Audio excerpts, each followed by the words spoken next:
Good evening. It's after 6 o'clock. We'll get kicked off. Thank you all for coming out. Draw this off a little more. I'd like to introduce some of our team members that are here today to answer some questions. And so as I call their name, you'll look around, they'll raise their hand.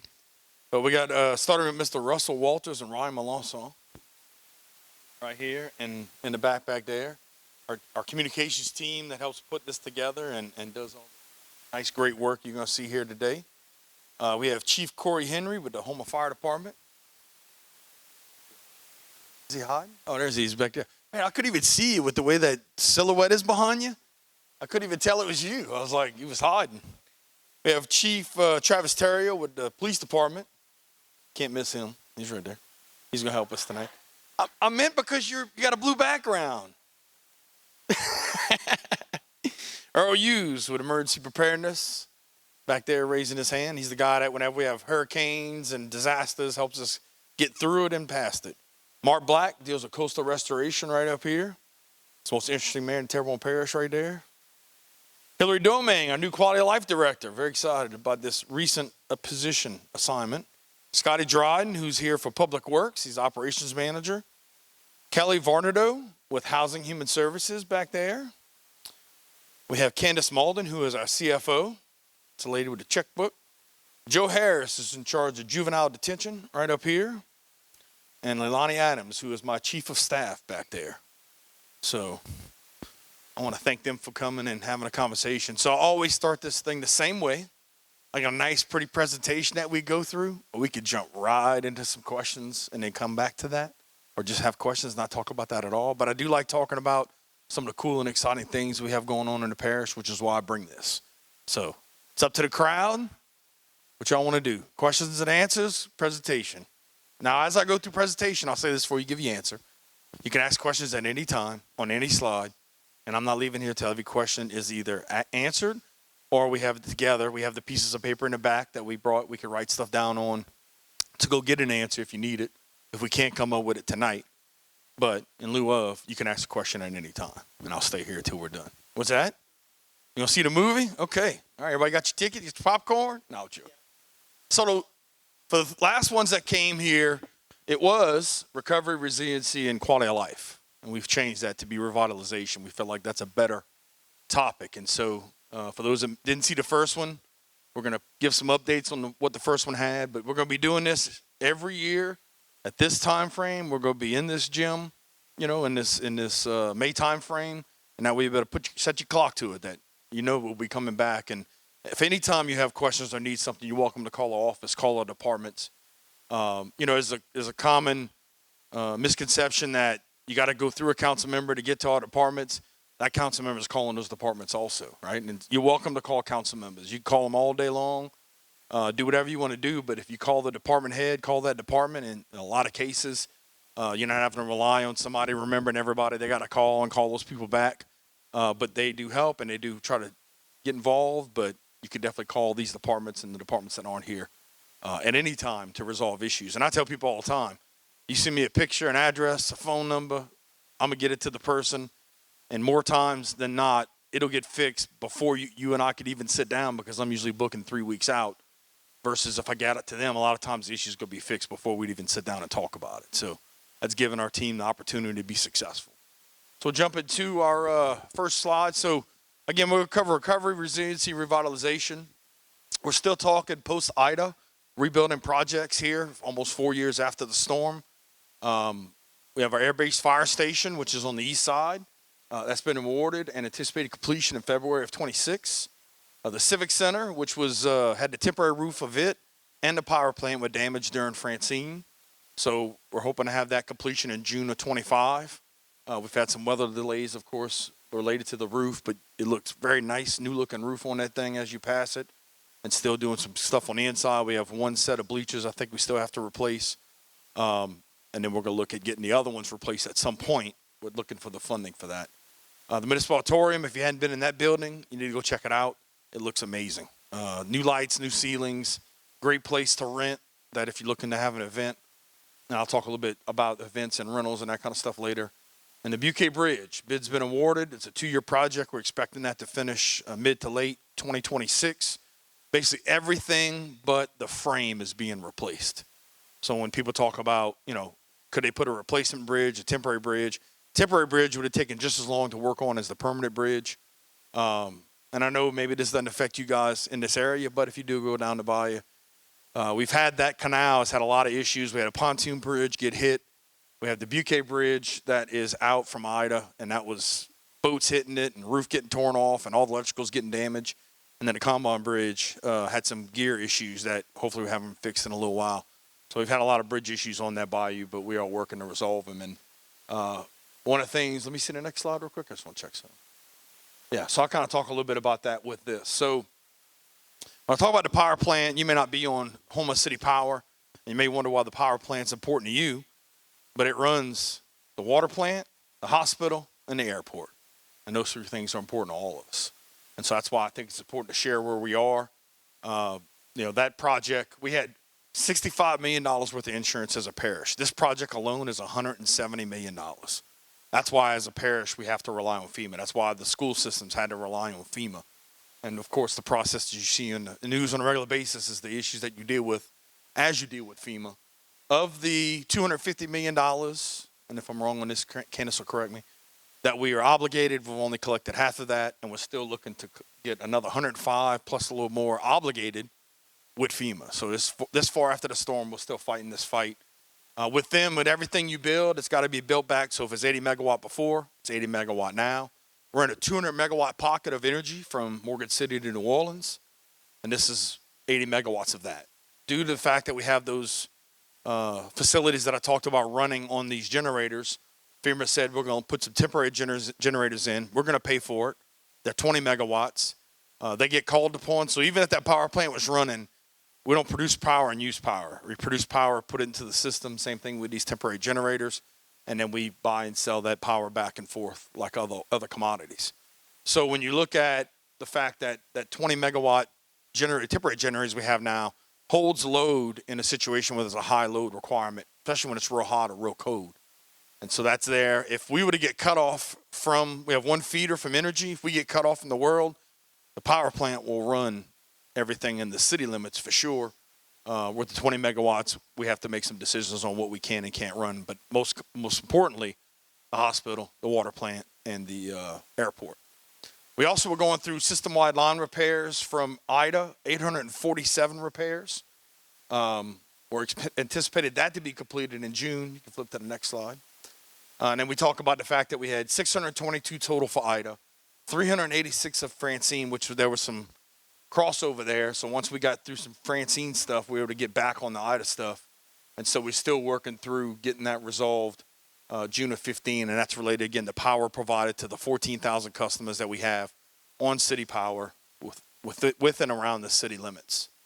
So, and I'm jumping through this. Again, any questions, make sure you all raise your hand and we'll go from there. But just kind of giving you guys an idea where we're coming from versus where we're going. Okay. So CDBGR funding. So again, 4 years after the storm, we're just getting the process now to get some funding through HUD and the state related to resiliency and quality of life projects for low to moderate income residents, which we are about 43% low to moderate income in the parish. I say that because when we look at parish-wide projects, we can't apply low to moderate income to the entire parish because we're below the 50% threshold. And so HUD has allocated $117.6 million. Originally it was two applications, one for resiliency, one for economic development. They realized there was a lot of overlap, so they put all that together in one. They had those applications due November 30th. We were told we would hopefully get a approval for everything by the end of the year, but due to the complexity of the applications and the way that the money is run through with HUD and OCD at the state, we did have questions. So if we were going to do small business grants, there were different ways that have to be handled. So we've been kind of going back and forth on how we do those. So as of May of 14th, we have 22 applications that have been approved.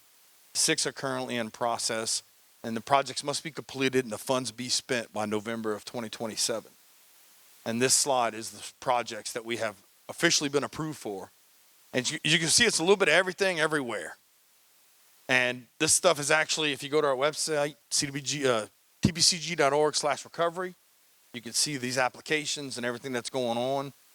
And it's a little bit of everything everywhere. So it's everything from stormwater master plan, wastewater master plan, some pump station projects, skilling projects like the downtown steam engine, the aviation program at Fletcher, going through here, the revitalized career education at the old Fletcher building, working with the school board, small business grants. I don't think that was not on there yet. We're still working on that one. Small business program incubator. So you look at things that are related to businesses, things that are related to skilling, relocation of our garbage collection transfer facility, because where it's located at now could be affected by flooding, and we could have some issues where we're trying to get debris out after these storms. We have to make sure that that stuff's protected. When you look at like a wastewater plan and implementation, so we're doing a plan to study wastewater for the entire parish. It's going to be what would it look like for a neighborhood to come online, for a street to come online. And we have 2 treatment plants on the north and the south. So whatever we do on the north side, we're going to make sure the treatment plant on the north side could accept that. That's what that plan's about. And then there's an issue with Village East. So Village East, Laban Avenue area, Oakshire, and Broadmoor all have old clay piping. We're looking at a process to not have to pull that up, maybe kind of do some kind of repair in those areas. And again, it's got to meet that low to moderate income threshold in those areas. But that's where we're looking at a plan, and then where we can implement it doing that. And where we can't implement it with the CDBGR funding, we're going to have the opportunity to go after other funding opportunities that deal with water and sewage in those areas. Permanent locations for housing and human services. Right now, we're relying on a couple of facilities to deal with sheltering, where we could have more of a permanent facility to deal with that and storing supplies. Activate the bayou, we're looking at 3 or 4 different phases. That's everything from some boat launches to cleaning up and dredging and just really getting the waterways healthier and more active. Separate and apart from that, we have a project for this bayou right here that we're going through the permit process right now. So we're going to be doing some Francine cleanup. So there's some debris in this bayou and a couple other bayous that we're going to clean up as part of that process. Then we're going to come back and do kind of a slash dredge and snag and clear to get Bayou Terrebonne cleaned up all the way up to the line. Past that, we're also looking at some other projects to reintroduce some water into Bayou Terrebonne, made it from everywhere, from the water plant to some pumps that we deal with Bayou St. Louis. But we are looking to make the waterway more accessible, healthier, and better for drainage. So a lot of different kind of projects. Some of these we have to do studies, like on support the seafood industry. We got to do a study to understand what the need is. Every town hall or every community conversation we had related to the last, I would say probably 6 years, 8 years, maybe even a little bit longer than that. Every time it was brought up, we need to help our seafood industry. That's why you see stuff about the seafood industry on this list. So again, a lot of great things. A shot in the arm for our economy and for our community. A little late, but better late than never, that we better take some of this funding and help the residents and businesses in Terrebonne Parish. And it's very complicated. Every day it changes, and they'll send us something. We got to reply back saying, well, this is why we're doing this. This is what we're going to do with that. And then pushing to get all that approved. I know it's a lot, but it is a great opportunity. And I think if anybody's got any questions, yes. No, that is imposed from the people upstairs. So.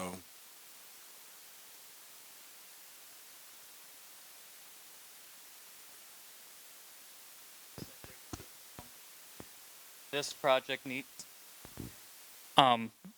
is there a more detailed layout of these projects in terms of like, this project needs to have, it's at this state where, you know, you're doing the research and study or whatever, versus this one's at, you know, a different point. Like, this is very high level. Yes. But I think people are more interested in like.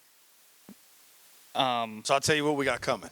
And Okay. I'm hoping once we get the rest of our projects approved, we have this. But we're going to have a public-facing portal that has the detail of all these projects. And I'll give you a good example. Like the community centers is broken up into many phases. The first phase is going to be do a study of what areas need community centers. And then hopefully we can implement 1, 2, or 3 community centers as part of that study, all to get that done by that 2027 time frame. But we're going to have a public-facing site that's got that. It's got the timelines on it that shows, you know, it's going through design, like all this stuff. If we're doing anything with any building, we have to do environmental compliance. We got to do, you know, that might take a month or 2. So we got to go through that. We're buying a building. We got to go through an appraisal process. So once all that's done, then we get to the point where we could buy a building, then it's going to be doing the construction and maintenance or whatever's got to happen with that. Versus if we're doing small business grants, which we're still working on the approval of that project, that's going to be what we write the program to be to meet the needs of our community, right? And that's where I feel like the rubber can meet the road to help make sure that the businesses that need that get that. And part of that process is to set them up working with South Central Planning and TITA to identify the largest pain they have in their company and to make sure that funding goes to fix that major pain. Because if it doesn't do that, then you're just throwing money away in my book. Yep. So, but yeah, we'll have more coming out. And again, if you go to tpcg.org/recovery or on our new website, which I'll talk about in a little bit, every one of these applications, the areas they serve, all that data is on the website as of probably a year or two ago. Like when we started rolling this out and sending stuff into the state, that's all been on that website. All these applications are all on that website, just broken out. Yep. Once we get the website up, you better see everything in one spot. Okay. So, any other questions on this? Okay.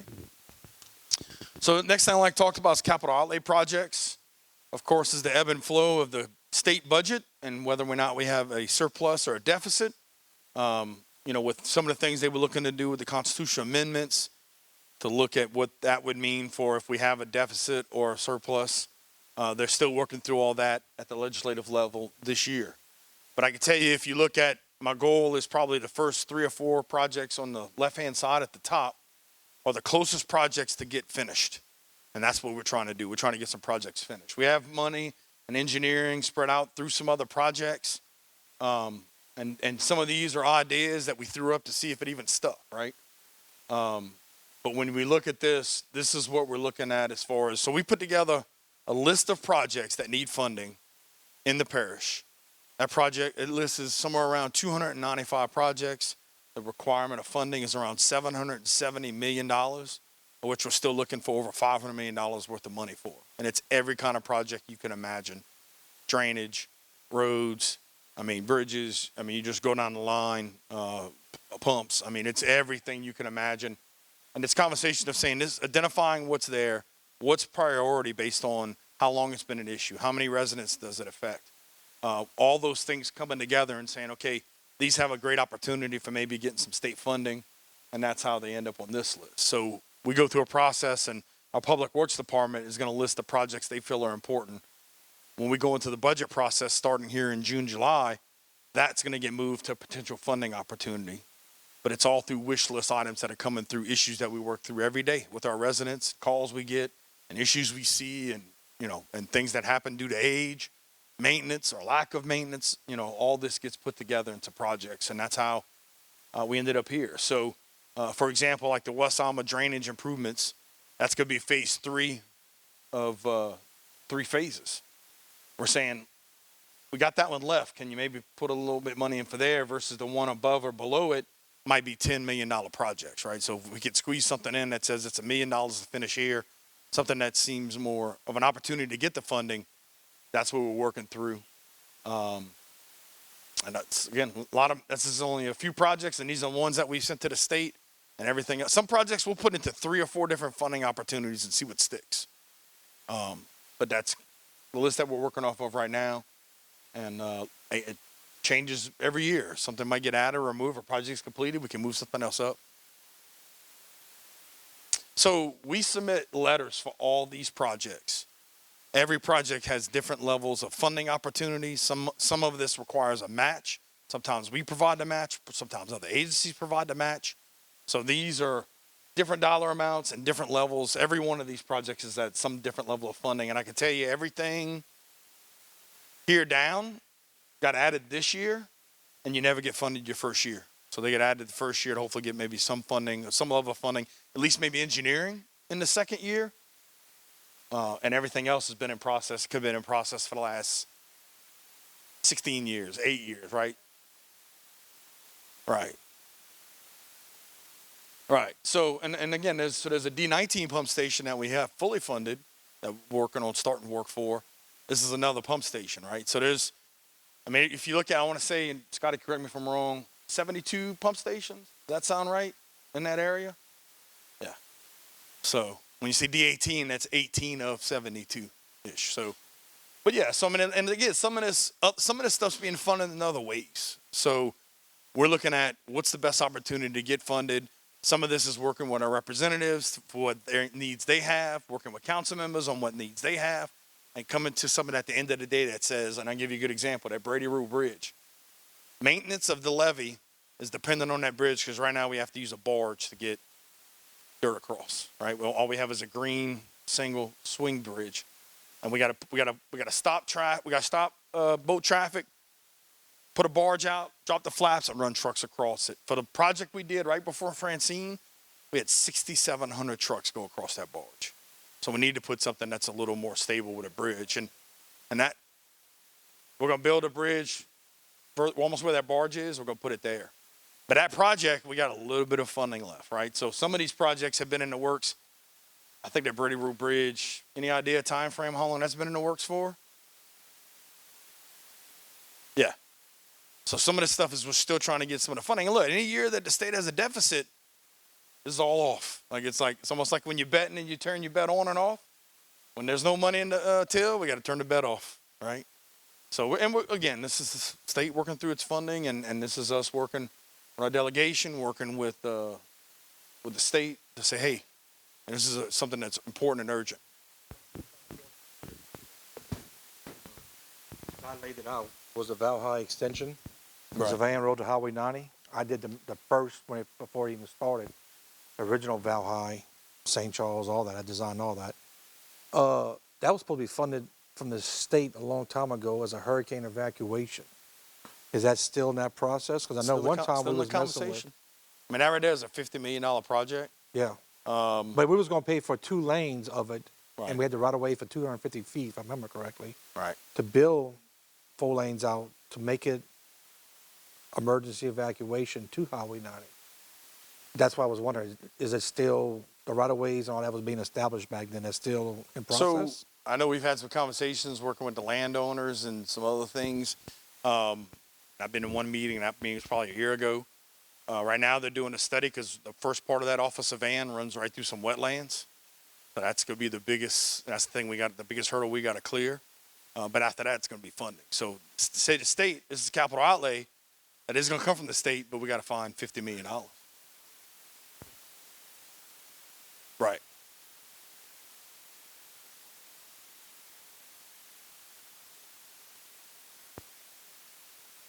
But to come back to your right-of-way conversation, I knew of 2 or 3 different possible routes still. That it seemed like that wasn't. I know when I first laid it out, I was going down the right-of-way, the power line right-of-way. Because going across the subdivision on Savannah Road was a pain. I know before, what's his name, had died, going through dividing his property up was a little pain also. But Tommy Parkhill, yeah. But I know I had a right-of-way all the way down to the end, even to the on-ramps. And that was the other problem. The on-ramps at 311 versus bringing another on-ramp onto it was another issue. The last plan I saw it goes underneath and comes out by K&B. Well, yeah, K&B and that Rouse's entrance, and they put a roundabout right there. Okay. That's the Because at one latest time I plan. took it all the way to Tiger Drive and was getting LaFouche in it. We were trying to get 2 Right. parishes to go to the state and say, hey, look, if we each put up monies, you're going to make this a 4-lane. And that was the last conversation. That's way Yeah. before your time. That's like two, maybe 3 parish presidents ago. Right. I'm sorry. I'm old. Yeah, I laid that out a long time ago. The When I did plan it. I saw was 2 or 3 options to get It was in my off of office. Savannah. I had a bunch of roads and bridges, and it was adopted by the parish a long time ago of all the future projects, and some of them got developed and some of them died out over time. Right. But I just saw that one. I just brought back old memories. That's why I was just curious. Old memories, huh? Still going. There's a few old memories on this board, yeah. Evidently, Yeah. It's been that a long time. Yeah, I've been to D18 a few times. Yep. I've been to a few of them. Industrial pump station. That's the one over there by we put that levee tide into. Thomasy, and it's actually going to be off to the side of Yeah. the one that is there now. Yep. I had designed the bump in the road. Yeah. Okay. All right. Any other questions on this? We'll move forward. So, I'd like to talk about, I said I don't like to. I feel like I have to talk about a housing crisis. We have over 800 housing unit shortage from our numbers. This is stuff that we put together with Housing and Human Services. With that, I've been trying to work with the Housing Authority and HUD to get some level of a plan as it relates to Bayou Towers and Senator Circle, because that's about 550 of the need. Outside of that, we have a project with Parkwood Place that we're looking at 90 units. West Tunnel Law, 40 units. Imperial Terrace, which is going through some planning and zoning stuff right now with the Planning Commission at 120 units. And Bon Terre, which is downtown, 55 units. Past that, we're working with South Street Planning and Development on a scratch program. They're looking at making some erector set type homes that is faster to get built and put up and understand more cost effective. But this just shows kind of what we're looking at trying to do. You know, you're probably looking at, I think it's about 300 units here of a housing issue that we can look to address, but still have a shortage. And I just like to make people aware of, you know, people that would love to have an insurance problem right here are still trying to get housing and really get a place to live this, 4 years after the storm. And again, still trying to have an understanding of all the people that are housed at those two facilities who actually needs housing. And we can't get that answer. And we've been working on that for over a year now. So at least I've been working on it for a year. I know our team's probably been working on it longer than that. Not probably, but has been working on it longer than that. So I'm just trying to be the hammer for them to make sure we get this moving forward. So any questions on this before we? That's what I'm talking about. I can't get a straight answer. I was told that the first step was demoing it. So I said, okay, well, let's get it demoed. So we sent our building inspectors, deemed it unlivable. FEMA didn't accept that. We put it in the condemnation hearing. The Housing Authority was supposed to support us on that. And then they changed tune on that, which happens every time after I leave a meeting. We talk about one thing and they end up doing something else or saying something else. So at this point, my conversation's been, you had 500 or so residents in those two facilities. How many do we need to put housing for now? And I can't get that answer. I've been trying to get that answer for over a year. So at this point, I understand they have about $28 million that they've collected on insurance funds. And, here we are almost 4 years down the road and there's no plan. There's no idea of what's going to go where, who needs it, all that stuff. So that's why I've been actually leaning on FEMA to get more information directly from FEMA instead of trying to go through the Housing Authority, because I'm not getting my questions answered and just trying to understand. And I keep asking the question, when can we tear it down? And then they start having a conversation that somebody wants to buy it and redo it. And, again, if we would have, FEMA told us if we went through the condemnation process and tore it down, they might not get funding, which is a whole nother problem. And I've actually been to DC and sat down with FEMA and said, you got to fix this, right? If you look at the buildings, there's one across from the tower that belongs to the DA. And then there's the old Christmas building. They're telling them the same thing. You can't tear that building down. But we tore down a fire station and we're going to be building a new one and we're getting all our money for that. So it depends on who you talk to. But I can just tell you, I've been asking for a plan for over a year now. And they couldn't tell me if they got 15 people that need housing, 100 people need housing, or 500 people need housing that used to live in one of those two locations. So my goal is to get housing and get a plan. And that's all I want. And I can't get that. So any other questions? All right. So I've talked a lot about, we battled through some destruction. We're doing some rebuilding. We have some issues we're trying to work through in housing. And I like to talk about some of the good things we have going on with economic development. And one of those things is an EDA waterline grant. It's a grant we received that is going to put utilities, Martin Luther King, West Side Boulevard. So if you get in that area, catty corner, right there by Performance Power Sports, there's not a whole lot of development especially on the other side, due to the fact that they don't have utilities. So with the Terrebonne General project coming online, of what they're going to be building there, along with working with EDA and TITA, we're going to get that funded. So that gives us an opportunity for some development. And that's something I think is awesome, because development is building and jobs and sales tax and all the things that we need. One of the things that, I like to share also is that when you look at, where we're at as a parish and what you look at as far as sales tax collections, we have had probably 12 of the last 15 a decline. We've had some steady and some increase. But we're trying to figure out what the new normal is on our sales tax collections. If you go back 10 years, I remember when my other tech company, from 2014 to 2017 was a horrible economic downturn with oil and gas.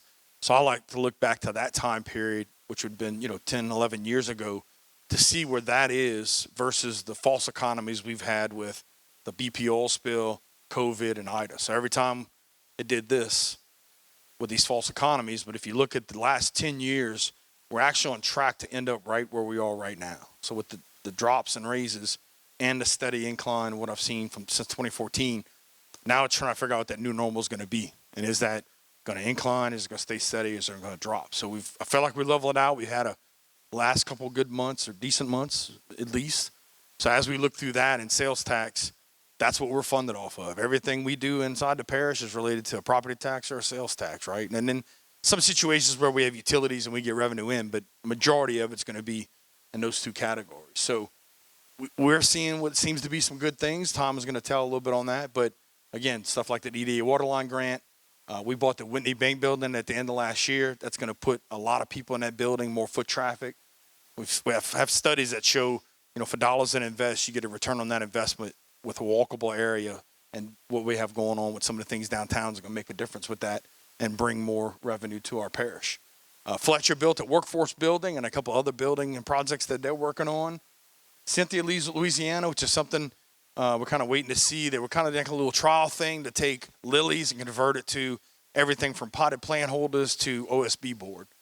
And so with that, get some investments to better take the lilies and take something that's such a nuisance in our area and turn it into a potential product. And so they bought some property in Gibson. They're trying to work on getting that built out. We have a health unit, which we're working on not calling it a health unit anymore because there's a negative connotation. Something along the lines, maybe the health unit at the community outreach Terrebonne Parish facility. But that's bids are coming in and they're actually almost finished here. And we're going to be going construction on that health unit next to the health unit we have on Tunnel Boulevard.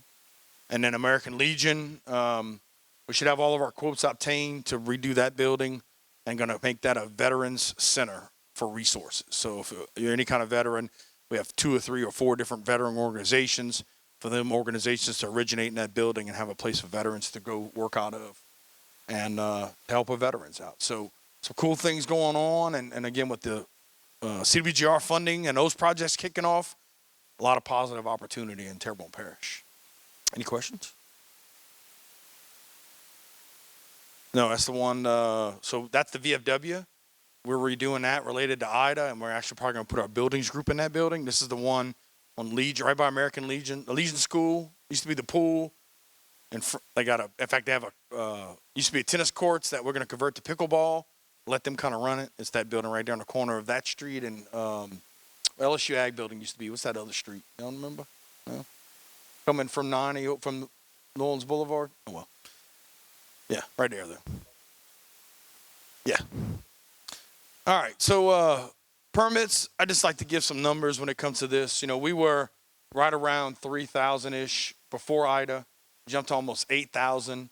You could see we dropped, and with Francine, we're kind of coming back up. So we're right around, somewhere in the 5,500 area of permits. Permits used to take 2 to 3 days. Now they're 2 to 3 weeks. We're still working on ways to make sure that it's efficient, that we have the right processes in place. When the Restore LA comes into play, bringing in resources that help with those Restore LA permits. But just letting people know that we just dealing with, pretty much the same staff we had right at IDA, which we just added a couple people. That's the same staff that's been working on getting that number down, and it's kind of building back up a little bit. So be patient and let us know the issues that you deal with. We just signed a deal with South Central Planning to help us in the immediate needs, or if we have somebody that is on vacation or sick or person retires, that we can address it till we get those positions filled and that we have less of an impact on permits being processed. All right. So insurance reform. We definitely have a big battle going on at the state level right now. The legislative group passed 26 bills last year and had no effect on insurance rates. When you look at the fact that we battle in 2 battles, one in homeowners, the other in flood, insurance commissioner's been working to try to get, again, the 24 session, 25 session. They got more bills they're still working through. Recognition for work we did. So after Francine, we brought the insurance commissioner down, had him stand on the levee in Montague where the water was right up to it, and said, and this is the fact that we actually had proven from the state, the $1 to $1.2 billion that we spend on our levee system, for Francine alone, it saved FEMA $1.7 billion. And that's the conversation of saying we should have credit.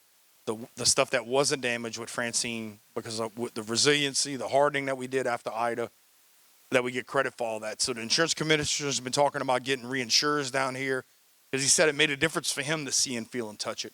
them to see, feel, and touch, and hopefully get more opportunity of a credit. So between that, what's going on at the legislative level, that's what's really happening from a homeowner's perspective. But like we're provide data, and it's something I got to give credit to our team. You know, it may seem like a frustration to give a permit for a roof, but then when FEMA comes to us and says, show me how many roofs have been replaced in the last 5 years, and we can say that 80% of our roofs have been replaced in the last 5 years, that's data that can be used for discounts. And that's why we do the permits. I know some parishes don't even do that. Whenever it comes to us and I go, hey, how do we do this or do we do that? 9.95% of the time, 9.9 times out of 10, 95% of the time, we're already doing the things that FEMA's coming to us and say, do you have this data? Do you have this data? And that's why we collect that information. It's for us to pass the information on and help us whenever we can get any kind of discount or any kind of assistance. On a floods perspective, we've been working to give data to FEMA. So FEMA's responsibility is to collect data every 10 years. The latest data they have is 2018. So when you look at the fact that our flood maps are laid out based on data they've had since 2018, that's also related to proximity to water, right? We have a bayou right here. In every other area in the country, when you're close to water, you're low, versus when we're close to water, we're high, because that's always the highest point. Trying to get FEMA to understand that. So some of the conversations I had with both our Congress and with FEMA is they should probably be doing this every 5 years. We've done 2 to 3 times the work in the last 5 than we did the previous 10. So they ought to be checking it more often. Having a conversation with Higgins and him trying to convince Trump that they should go to LIDAR, and then you start seeing all the changes that are happening. And I feel like emails every day on the bills that are out there for FEMA to change and do things differently with the goal of getting the money to the state and the state getting the money to the parish. But also, try to get a executive order on getting rid of risk rating 2.0. Our rates would have went down, but the million other people on the other side, their rates would have went up. So it's the government trying to figure out that balance. And working, like they were working on some bills that said, if you had flood insurance that was high, maybe you get offset on some tax incentives and tax credits. Conversations about disaster insurance, a lot of things are on the table. And we're seeing things come through again on a regular basis for opportunities. I'll tell you, in my opinion, I'm not afraid for them to blow up FEMA because it hadn't been working anyway. All right, here we are 4 years down the road, still trying to collect some funds related to damages and other projects. And so, definition of insanity is doing the same thing, expecting a different result. So as we work through this process and have these conversations, I'm definitely sharing our horror stories. And every time we have a phone call, it's about, like, I'll be saying something and the regional director of FEMA is like, that's the same thing I've been saying. I was like, well, send me the rest of your list so we could try to get some of this stuff changed and done a little bit different. But that's what we have going on from an insurance perspective. Any questions on that? Anything? Nope. Okay. So accountability. So in 2024 alone, us and residents demolished 191 properties. The problem is there's still another 400 to 500 on that list. But we changed an ordinance that allowed us to make that process run faster. We were able to serve differently. We made things stackable. So if you have a property that has multiple issues, it stacks. If you have a bunch of properties with issues, it stacks. And so that's what we're doing to hold property owners accountable, along with some other things with Downtown Restoration District, doing some things with blight and basically having properties be registered. But when we had originally $1 million, I think we're below or around the $200,000 area in that funds. So with that, that means we go through, we demolish, a resident doesn't get charged, we just move on to the next property. We're looking to find some other funding to do that, to assist people. Like I talked about, we still have 400 to 500 properties that still are considered some level of blight that needs to be condemned. But we are working through the list. And again, we finally reached a point that we were working on stuff and getting it processed more than it was coming in. At one point, it was coming in faster than we could process it. So it used to be the council did 25 a quarter, now it's 50. We're also supplementing with South Central Planning for them to process some condemnations and also go through some demo processes. And again, hopefully we got some funding here soon. We better do some more of that with. But that's what we've been working on to try to get rid of blight, get rid of that broken window syndrome. We revised the food truck ordinance. So we had an ordinance. We tried to get it to where we could actually have food trucks everywhere, but it needed to be a conversation of just making sure that we hold food vendors accountable. So we changed the ordinance for the entire parish of how that get registered and how those get put on properties. And so as we do that and we look at, we're going to hold those mobile vendors accountable more to look at the possible expansion of doing that in places like downtown. And that's something that's our ultimate goal. And again, it goes back to that walkability and foot traffic that we can have downtown, but be managed, not have food trucks on the sidewalks. If your property's zoned for it, you can put food trucks on your property and have it where it's very organized and managed. And if somebody fails something with Department of Health, we pull that permit, right? So they have to meet their things they have to do.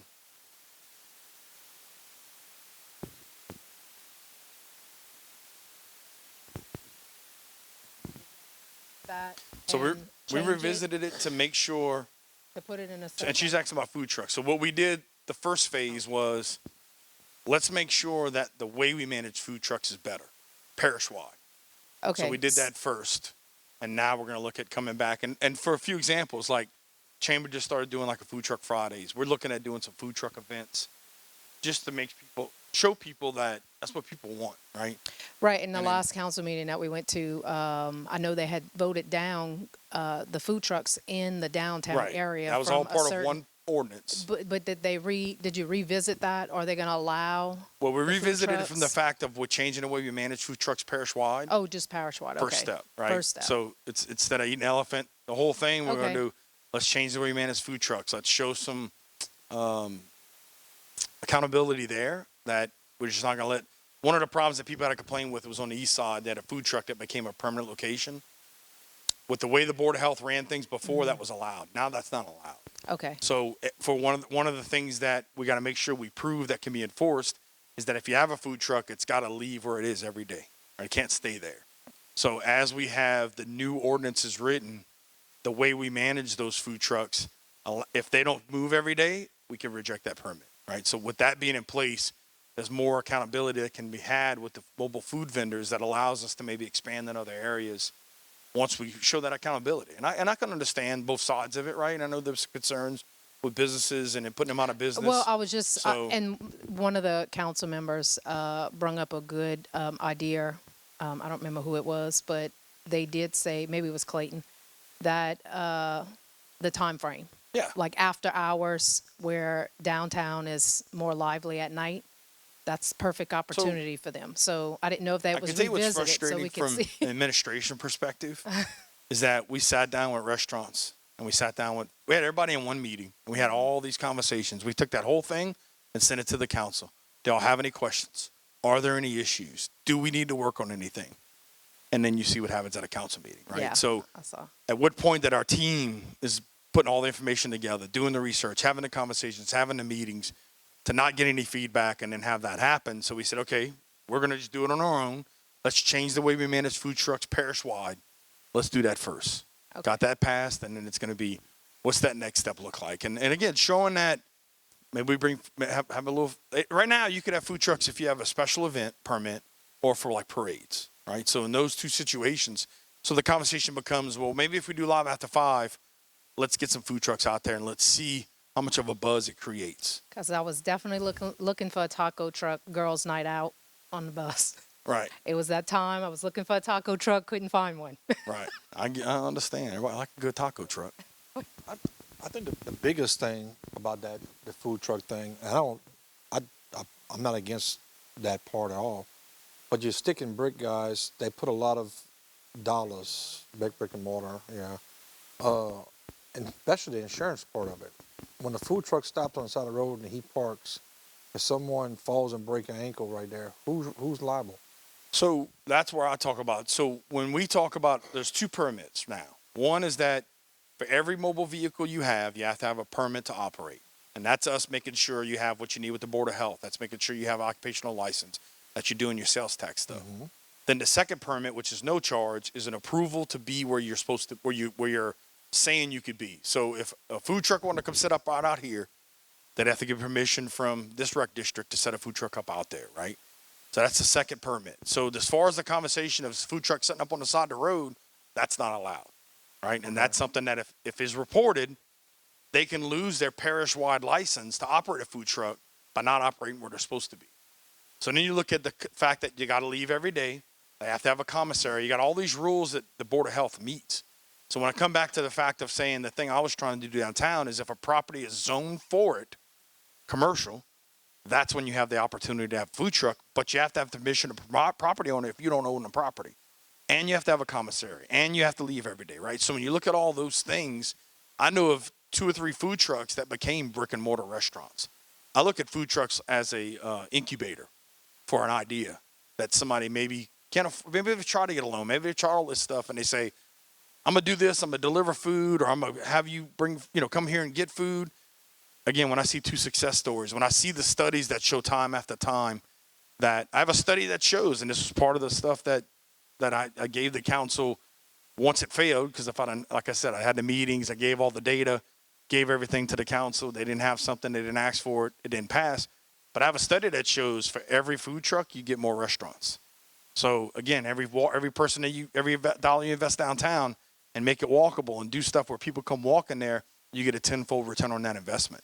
So show me something that says it doesn't work, but based on everything I have, it's always beneficial for everybody, even the restaurants. Because what happens? They go down, restaurants busy, they go to food truck's busy, go to restaurant. And you start seeing where you get cross-pollination because you got people that are coming downtown to see a food truck that didn't realize, ooh, that's cool, I never knew that restaurant was there. Or, man, I just think it's a scarcity mindset that I want to get rid of, that we could all work together and grow together. Rising tide raises all ships, And I think if it's managed right, there shouldn't be a problem. And this is the conversation I've had.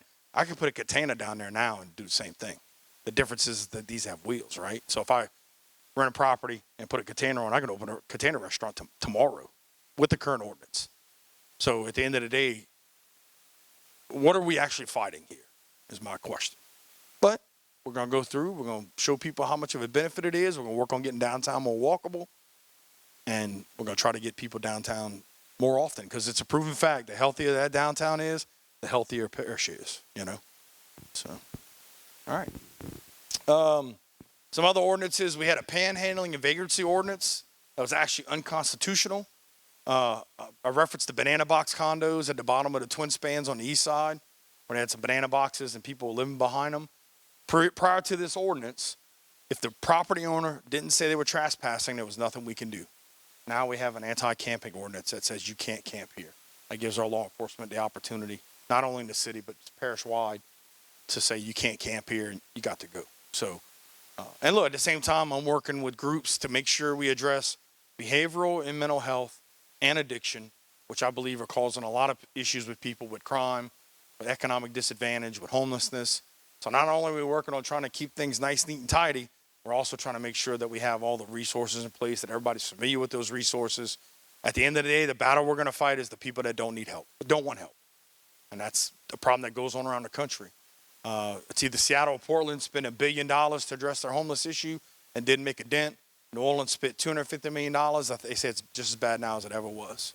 So it's trying to do things differently in our region, which I feel like it should be addressed from a regional perspective, but also given an opportunity for our law enforcement officials to have a little more of an opportunity of success without fighting this battle with both hands tied behind their back. We passed the recreation accountability, and I'm waiting for that to get implemented. There was a there was a recreation advisory board that consisted of all the recreation districts. That really didn't have any teeth, so we got it passed with more teeth.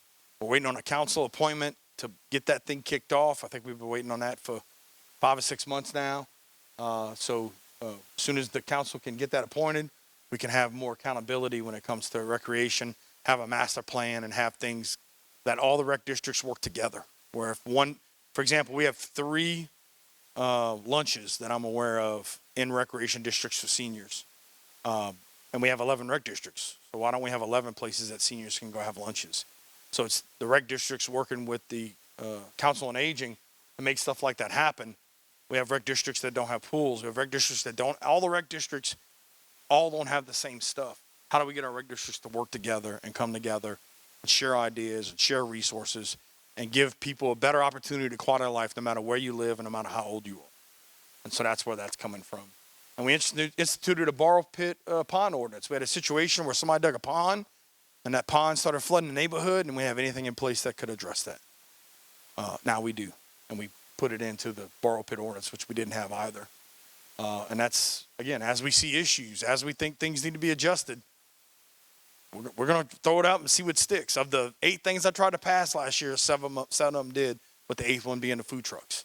Everything else got passed, and it was all stuff that improved ordinances and addressed complaints and addressed issues that our team members said they couldn't get something done, couldn't enforce something, couldn't be successful in their jobs.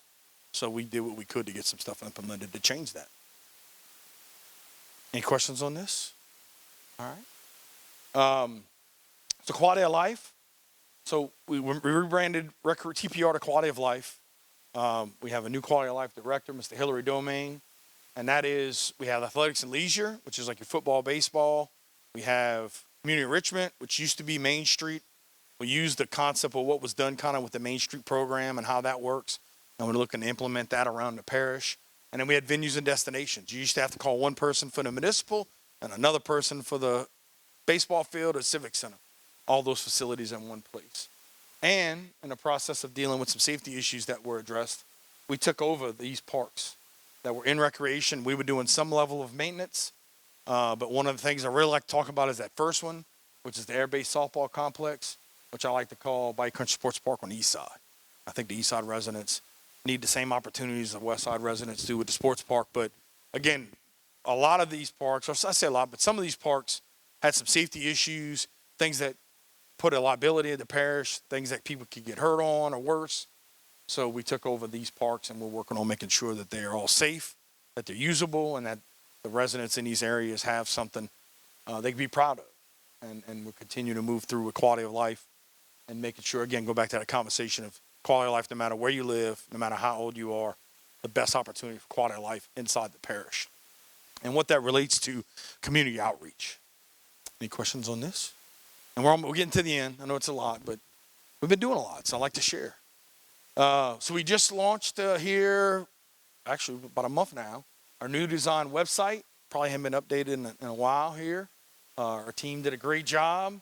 These 2 guys right here, we call them the Drone Bros. So when you see videos on our Facebook page and it's a drone flight, these are 2 guys that are doing it, sharing the work we've been doing with vegetation, but making it easier to use, easier to find things. If you go on the home page, there's 6 buttons at the top. Those 6 buttons are the most visited places on the web page. We put them where you could quickly get to them. The opportunity to pay bills, request permits, council district map information, job openings, agendas, all that information is easily accessible on the website. Because we did a new site and some stuff still tied with Google, sometimes you'll get a 404 error. If you go to tpcg.org directly, you won't have that problem. But if you, sometimes it just takes time to upload that. But, we're working on making, at some point, my goal, as we combine work order systems and some other things, is better click on a map on your phone, report an issue, get a status on an issue. That's where we're going at some point, and we're working through that. So we've upgraded our email system, our phone system, and now our website. We're still working on our work order systems and our accounting systems to get real-time information to make decisions faster. So check it out. Love your feedback, and I'm really proud of our team. And look, everybody here, especially getting this website, that was a pet project of mine that said, we got to fix this. That's one of the first things I wanted to do when I got in. But it takes a little time, and we're up and live. So go ahead, next one. So bayous, I talked a little bit about the bayou outside here. We have what we call a clear, snag, and dredge. Bayou Terrebonne, Bayou Black, vegetation and debris removal with Francine. Then we have the statewide flood control funding, again, that we're adjusting. So we've been having that money since about 2012, but it was to dredge Bayou Terrebonne to -6. That's not enough funding to do that, so we're changing the scope. That's why we're having to go through the permit process again to get the major tree stuff out and do maybe a 2-foot dredge in some areas that we clean out that bayou, make it healthier, get more water introduced into Bayou Terrebonne. Derelict vessel removal. So we have, in just 4 bayous, 232 derelict vessels. That's not all the rest of the waterways and other bayous. But right now we're working on using $1 million to get into Bayou Grand Caya, the biggest concentration of vessels, the biggest one shot that we go in there and grab and get those vessels out. And we've worked to make sure that our derelict vessel program is, as you report something now, the owner has 30 days to get it out. If they don't get it out, we get it out. But our goal is to make sure that the residents do, but getting vessel numbers and all those kind of things As we're seeing in nuisance and abatement, as we're seeing in this, as we notify people and people see that we're tearing stuff down and we're serious about it, things are definitely starting to get picked up and move around a little bit on their own without us having to get involved and pay for it.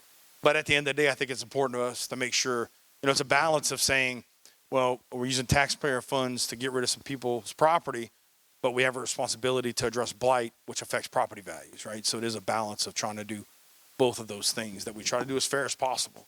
And then we did a Bayou Revival campaign that included some trash mitigation stuff to try to stop the trash from getting to Bayou Terrebonne, especially during Mardi Gras. We did some things along the mall and some berms at certain bridges. And I want to say we removed 33 bags of trash. Just little clicks out here. They removed 33 bags of trash from Bayou Terrebonne and stopped it from getting into Intercoastal. And so those are some of the things we're doing to make sure that we try to keep trash on our bayous. But doing this Bayou Revival campaign, putting signs. I'm working on trying to get community trash pickup programs. I can't think of the name right now. But working with the DA to get that implemented. And I believe if you litter, you should go pick it up. That's just how I feel about it. So, but that's what we're working on. It's crazy. Actually, I don't think I shared this with some of my team. I was with the parish presidents in Baton Rouge might have been Wednesday last week, and Billy Nungesser gave a presentation, and he's loved the boot. And they had a video. They put up a camera at a bridge, and I could not get over the people that were just freaking taking trash, throwing it off the bridge, and doing this, and and every one of those people got a ticket. And it's one of the things we do. Like when we see the trash is heavy in an area, we go put a camera up, and we try to figure out who's doing it, and we put it on them and fine them and everything else. So we don't tolerate it. And again, the things that you guys see we can do better. Sometimes the state tractors are going to cut the grass and tear the trash up. We're working to do that, but we also hear that the inmates prefer to go pick it up that way because when the tall grass, they weren't going to get bit by a snake. So at the end of the day, our goal is to get it picked up and address it as it happens. Going into the next slide, which is going to be a little bit about cutting grass. And I'm getting Noah to correct me. We had 4, now we have 5 CEAs with DOTD to cut state grass, right? Yes. So what we're looking to do, the same people that cut grass are the same people that fix potholes. We're saying, let us help you. Let us take some of that, especially the grass cutting part off. And the more we do that, they give us the funding for it. We can usually do it more cost effectively, but it also allows them to manage some of the projects they have. So the last project we took over is Martin Luther King. So the parish is going to be cutting that grass. Our conversation is working with the state to make sure that we can do more of that on our own and any opportunity that we can.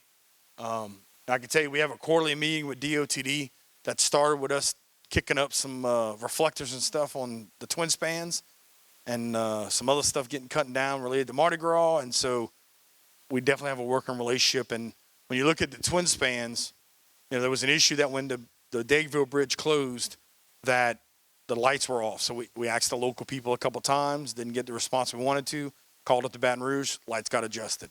Then we had a couple close calls coming down on the east side where people were trying to merge over, called local DOTD, didn't happen, called Baton Rouge. Now we got it where it merges down to one lane to avoid some potential head-on collisions. So I do believe we have a great working conversation. Just recently I learned with the Dageville Bridge that that's going to be waiting 5 months on some cables that because of a federal requirement required to buy from 1 or 2 places, and those places have a 5-month lead time. And so I'm trying to work with our senators and DOTD and the governor to try to get some cables made locally and get that bridge back in action, right? And that's what we fight with when we deal with the fact that there's a federal requirement that requires DOTD at the state level to maybe do or not do something. And I'm working on making sure that our residents stay informed. For those that may or may not know, with the Burke Bridge, which is we're being told end of May is the time frame. If it pushes, it won't be much further than that. But that contractor is getting hit for $10,000 a day. Hopefully with that funds that we're collecting, we can put that towards fixing Country Drive that's been completely destroyed during this project. So we have some projects that we've laid out, and I actually just put a slide out on our Facebook page if you want to go check it out. It has a little more detail as far as projects go. You say, well, why is wildlife fisheries on there? When it comes to spraying waterways in a lot of areas with lilies, it's actually wildlife and fisheries that does it. And we've been having a conversation with them about instead of waiting until they get their funding in July, about doing some spraying in in the spring. What's interesting is that everybody talked about the freeze killing the lilies. We had the worst freeze in 135 years. It didn't kill the lilies, by the way. And everybody was just like, man, them lilies is tough lilies. Hopefully that company can come get them and put them into some products. But we are working on trying to get into the marshes and further back in the areas and kill the lilies and working to make sure that that's all maintained and kept up better. And we're doing that by working with wildlife fisheries, working with DOTD, and having these conversations. And so these are, again, some of the projects that we're working on in 2025. And if you go to our Facebook page, you can see a list of projects that we've talked about. I mean, it's overlaying Grand Kaya, doing some things with Main Street and getting that overlaid. So a lot of the potholes on those roads are caused from drainage issues. So they got to fix the drainage before they fix the road. And we're working with DOTD to get this information updated and let everybody know what's going on as it happens. So any questions on this? All right. That's my movie. I hope you enjoyed it. Give good reviews. We love to get 5-star reviews on IMDb with this movie you've seen today. No. I thank you for making the time, and I'm here to answer any other questions you may have. Tell you all good, and we're done. I know why you came. Let me ask you a question first before you I answer. Maybe in case I don't answer your question on the right question. Oh, look at her. She's like, I got a question. Come on. You know what it's about, so we'll just talk. I just want to hear your question. Just give me your question. Just What we gonna do with the FEMA trailer park? Okay. Glad you said that. Because I know, look, I know there's stuff being talked about with trailer parks, RV parks, tiny homes, all this good stuff. I go every third Thursday downtown, listen to they're trying to put together some regulations on it. That's what everybody else did. They're going to try to put a set of regulations on it. They're working on that. And since it's not, I'm going to use the word developed, but the area, the RV park could start tomorrow. I know for a fact, sitting back, talking to Schriever Fire Department. I'm doing work at the waterworks over there. Talking to different people around me and different stuff. The schools. That was one of the worst ideas they could have done. It just populated everybody into one district. They couldn't handle it. That was number one. Number two, it was thrown together so fast that I know the contractors personally, and I was out there. Stuff was put in undersized on purpose, so it would have to be turned back to raw land. I was one of them that subdivided the layout and went to the parish and got it approved to be a subdivision at that point in time. So sitting back, listening to all these different things, right around the parish over the years, and look, I'm not against development. My business used to be. It was all about development. The only thing I have about RV parks, or mobile home parks, or tiny home parks, whatever y'all want to call them, is they got to have a buffer zone between established subdivisions where there's 300,000 to whatever size house is built, some type of buffer zones between the two. It could be 1,000 feet, 2,000 feet, I don't care.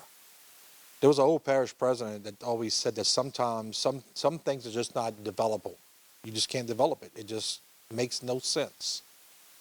Price-wise, government-wise, everything. And I have to believe that. So I guess back to my original thing is, when are we going to start tearing this thing back and turning it back to what it's supposed to be? Raw land. No. So we've exchanged some emails with FEMA, and we had some emails go back and forth today. FEMA has said their goal is to restore it back to what it was before, right? We do not have, and this is something that we're working with the Planning and Zoning Commission to do what they have to do to recommend it to the council. We only have permits for trailer parks. We don't have permits for RV parks, right? So it's tiny homes. It's a gap. Right. So we're working on trying to get that done. The problem with that is once that's passed, it's going to be everything moving forward, right? Stuff's going to be grandfathered in. It was told to us, and Chris is back here. You can correct me if I'm wrong on anything. It was told to us that the owners told FEMA they had permits for an RV park. We don't give permits for RV parks. So right now, we have reached out to the Department of Health, Board of Health, to see if they have a permit. Once we get the answer, which we think we know there, but depending on what that answer is going to be, it's going to what we can do to take our next step. Again, pushing back on FEMA, going to whatever level we got to go up to that says this was supposed to be restored back to its original use. Again, Congress people or wherever we got to work with at that level, my commitment is that it gets restored back to the use what it was before. And then hopefully that everything else gets passed and we have everything else you're talking about. Well, I do know in the past, FEMA has cut deals with property owners and left stuff behind so they ain't got to pay to turn it back. The water lines are inadequate in that side of that subdivision. I know for a fact because I know the contractor. He told me, he said, Renee, I live right up the road from you. Right. You know what we're going to do. I said, I know what you're going to do. So 100% of it needs to be turned back. But every time I look at that big sewer treatment plant, that's a big expense sitting in that park. So that's true. We were told by a contractor that they have the orders to take that plant and move it to, is it Alabama? Alabama. Okay. But that's supposed to be gone, right? Now, for that person to go back to Board of Health and apply for another one, when it comes to that whole process, there is no permit through us to do that. One of the conversations that we are talking about doing is expanding what's zonable throughout the parish. I can tell you the last time they did that, it failed because people don't want to be zoned. But then you end up with the issues like the pond and this RV park and everything else. And so, what's that? Right, so if you look at, the ultimate goal would be you'd have to put zoning throughout the parish, but that's been fought heavily in the past. So, well, and you're right, 100%. But there's another way of getting around without changing the zonings. If you start saying, and if Chris is back there, some type of buffer zones between established subdivisions. If you have established subdivision, Chris is giving us a thumb up, but nothing for RV parks right now, right? I mean, that's something that's got to be any development. Any development. Right, but if the park gets put in, if the park is in there today, it's done. Yeah, it's done. That's right. Right, and that's because it's not the joys of government, by the way. It's got to go to council. It's got to sit 2 weeks. It's got to do this. It's got to do that. The property owner's rights, and I know that because it's not zoned. But that's one of the things that I'm not against RV parks. Like I said, I designed one over there in Koto. It's a nice looking one over there and over there, but he's not next to a subdivision. Right. A couple of trailers across the road, but it's not established subdivisions. So buffer zones around subdivisions, I think that's one of the things that we should be looking at. Right. If you can't zone them, fight it a different way. Right. And we're talking about where are we at? The Planning Zone Commission's going to get their recommendation to the council. Council's going to put up, it's hard for me to believe that RVs wouldn't be added to the trailer parks with buffer zones and everything else. At this point, we're still relying on FEMA to stick to their word, which is we're going to put it back to what it was before, and whoever we have to have a conversation with to try to make that happen. Because look, if I had a house built right there, I'd be mad too. Like, I understand. If somebody did that to me where I live downtown, I'd be mad. So, it's one of the situations where if people would have known would they have built the houses and that whole conversation. So, and look, it's the same thing like the houses right on the other side of the field. There was building for, yes. What's going on with that? Because I heard some horror stories about that right now. That's being turned to Section 8s because they can't fill it. So true? Right now the process is that OCD doesn't want anything to do with it. The parish doesn't have the ability and stuff to manage it. They tried to get TITA to do it. Now they're talking about working with South Central Planning to get it transferred over to them and then to look at what opportunities there are once that's done. And Chris, maybe you could clarify as far as what can or can't be done once that all happens and who that has to go through. But right now, until it transfers over to South Central Planning, there's nothing happening with it right now. So, yeah.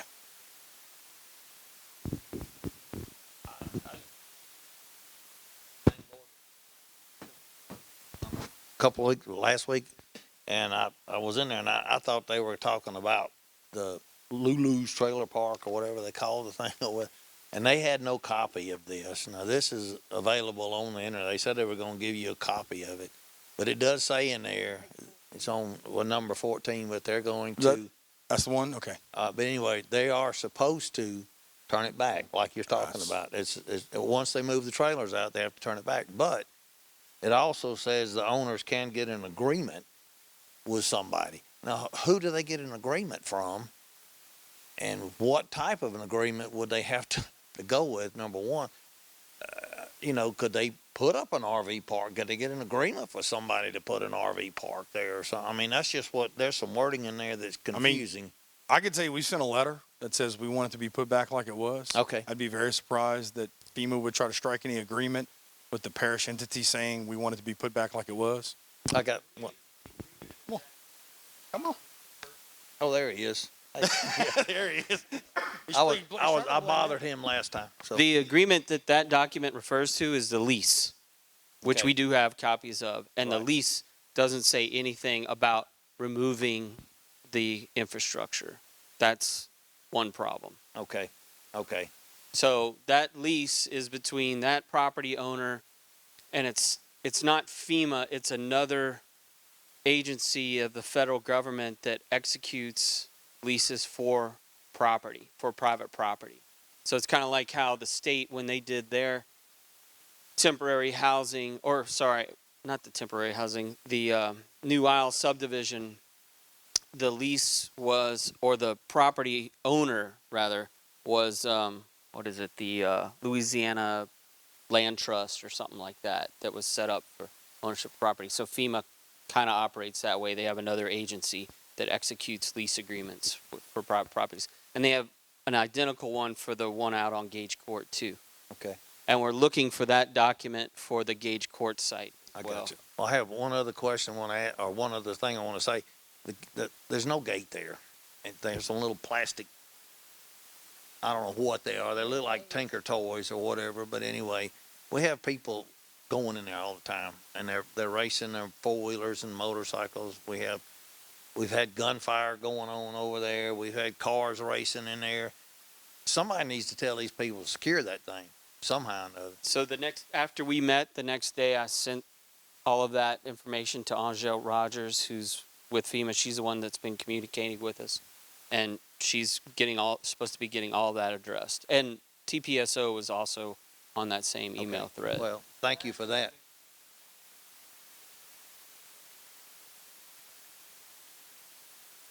Yeah,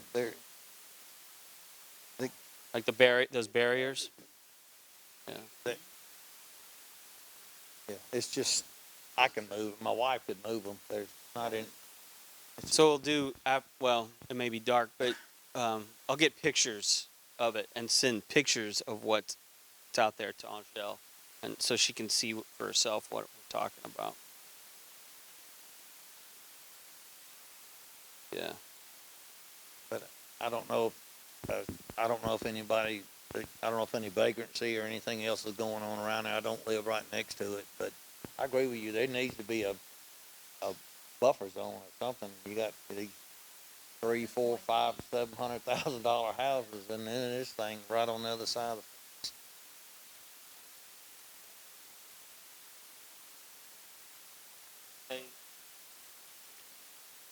But the last conversation that FEMA told us is that they were looking to get it removed.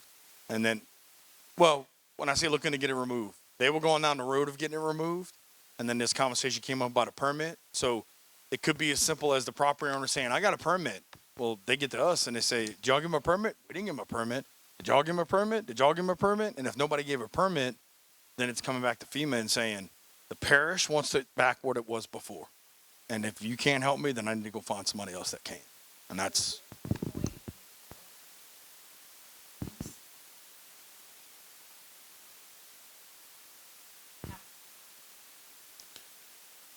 Does it say it or does it not say it? Right. Right. So we have one document that says it gets put back like it was, and the lease don't say anything at all. Right. So it's ambiguity. Can't say it. Give me the word. There you go. That word right there. I ran out of words today. I'm sorry. Gray area. I really like that. I have to learn that word. Anyway, that's where, again, it's a conversation, and I believe the right pressure's got to be put in the right places to make sure that. And again, I just asked the question of, again, whoever owns that property, if that happened next to their house, what would they do? That's the only question I would have. Right.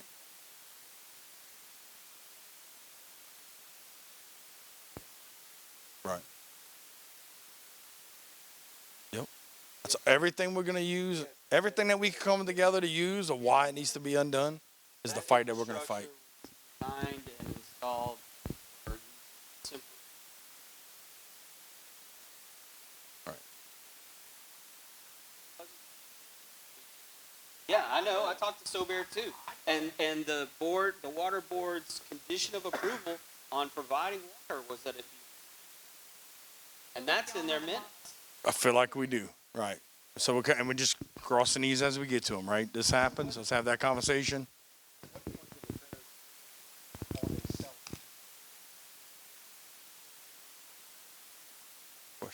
What's That's real private property. We need to go exhaust all of our.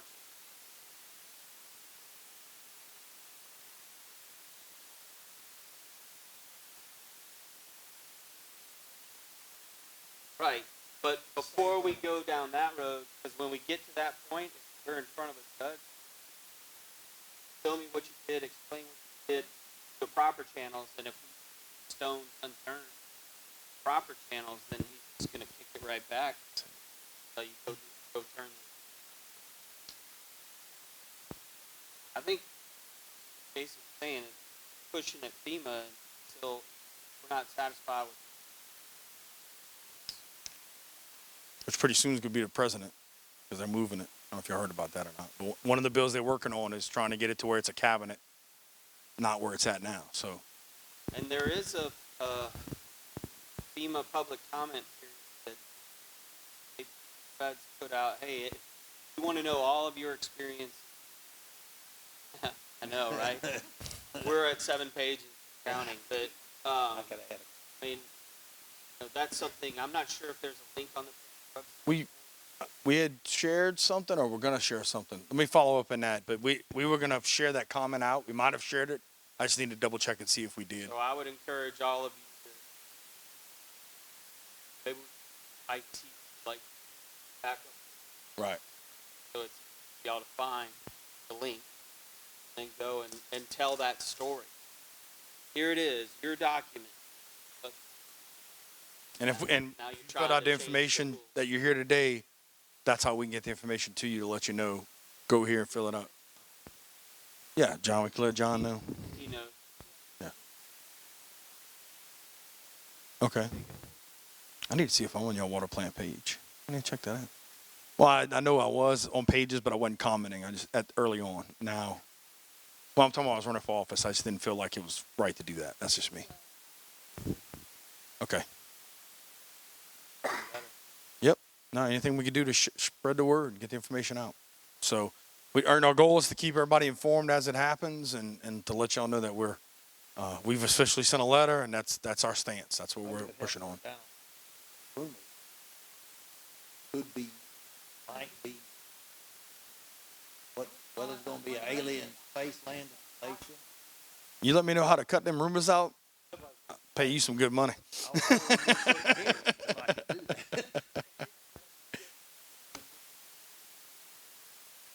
I would, yes, 100%. yes. Travis, is it beneficial to call the cops every time you see something? Sheriff's office. Well, but you call Travis too, no. But no, we say it all the time. Like when I have a problem in my neighborhood, I'll let them know. You know, we got speeding issue going on in my neighborhood right now. I was like, hey.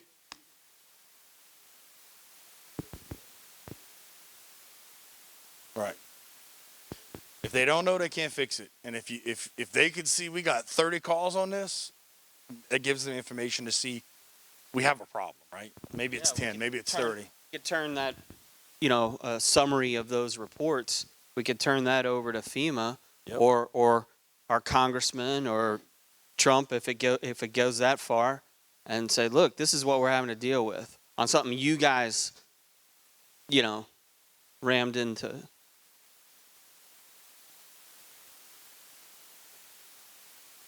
Yeah. I would call them in. And I guess is there any way we collect that lost sale? Was there an agent involved? Do you remember who?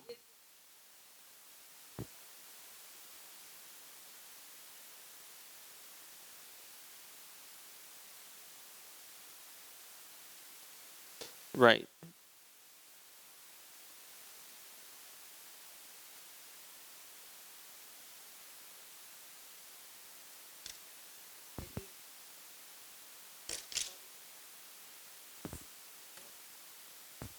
Email it to me, please. Thank you. Yeah, look, anytime you have a problem, report it. That way, I mean, that's no different than when we talk about having permits for roofs, right? Where you're able to take that data and provide that down the road. Same thing from a law enforcement perspective that says we've, and I don't know, I mean, if you haven't, have y'all been calling? Like, could we go to sheriff's office now and say, how many complaints have you had in this area? Right.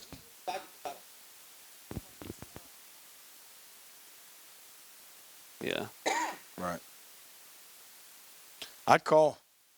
Let's get the data together that support, that everything we could do to have a good argument from our perspective, But the reports, I mean, some of them may be the same, but now, I mean, based on what we were talking about at that subdivision review committee meeting that you attended, I mean, now that what you're getting are basically trespassing, people shooting rifles, like sighting in rifles and stuff. I mean, all kinds of I'd call. like stuff that before, when people were living there, it was things like speeding and Right. knocking on doors in the middle of the night and all that kind of stuff. But yeah. Yeah.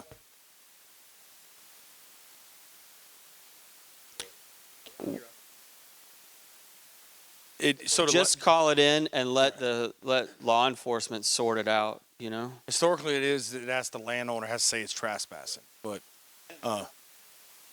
But FEMA could tell the sheriff's office, and they communicate regularly on this deal because they're all on the same thread that email that Jason was talking about earlier. Sheriff's office is on it too, and so if FEMA's telling the sheriff's office, look, nobody's supposed to be there, except for our contractors, but certainly nobody's supposed to be there after hours moving barricades around and going in and cutting donuts in the parking lot and stuff. I would think they should have something. but the property owner, yeah, Yeah. that's gonna be the property. back Us to the rule property. followers.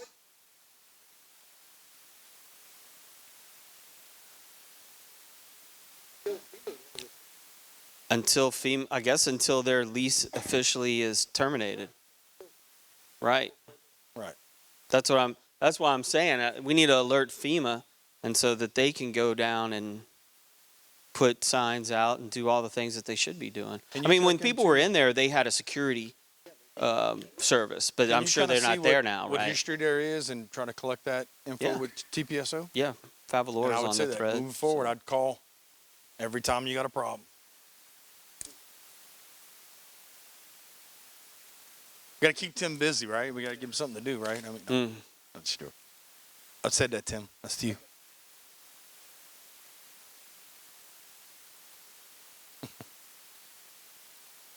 All right.